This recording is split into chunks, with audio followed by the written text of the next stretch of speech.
बहादुर शाह जफर द्वितीय अंतिम मुगल बादशाह थे। उनका राज 1837 से 1857 तक रहा। जफर एक कुशल शासक होने के साथ साथ एक प्रतिष्ठित शायर और कला के संरक्षक भी थे। उनके दरबार में उर्दू साहित्य, संगीत और चित्रकला का उत्कर्ष हुआ। गालिब जैसे प्रसिद्ध शायर उनके दरबार की शोभा बढ़ाते थे। हालांकि जफर के शासनकाल में मुगल साम्राज्य का पतन भी तेज हो गया था। अंग्रेजों का प्रभाव लगातार बढ़ रहा था और मुगल बादशाह की शक्ति नाम मात्र की रह गई थी। जफर को अंग्रेजों द्वारा पेंशन पर रखा गया था और उनके अधिकांश अधिकार छिन चुके थे।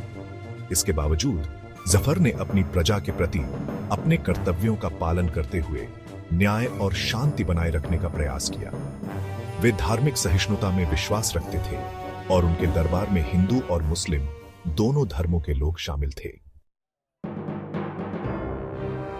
1857 में ब्रिटिश ईस्ट इंडिया कंपनी के शासन के खिलाफ एक व्यापक विद्रोह छिड़ गया। इस विद्रोह के पीछे कई कारण थे, जिनमें धार्मिक भावनाओं को ठेस पहुंचाना, आर्थिक शोषण और भारतीय सैनिकों के साथ भेदभाव शामिल थे।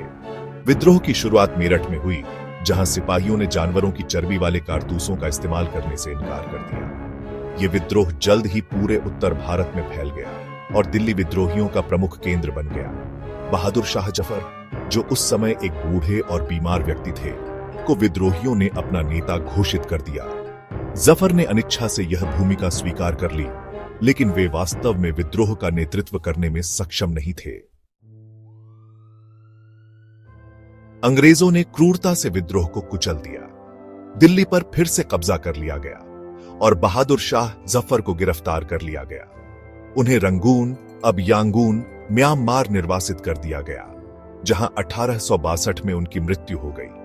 1857 का विद्रोह भारत के इतिहास में एक महत्वपूर्ण मोड़ साबित हुआ। इसने मुगल साम्राज्य का अंत कर दिया और भारत में सीधे ब्रिटिश शासन की शुरुआत की। विद्रोह के बाद भारत में राष्ट्रवाद की भावना तेज हुई। भारतीयों ने महसूस किया कि उन्हें स्वतंत्रता और स्वशासन के लिए संघर्ष करना होगा। मुगल साम्राज्य भले ही समाप्त हो गया, लेकिन इसने भारत की संस्कृति, कला और वास्तुकला पर एक अमिट छाप छोड़ी।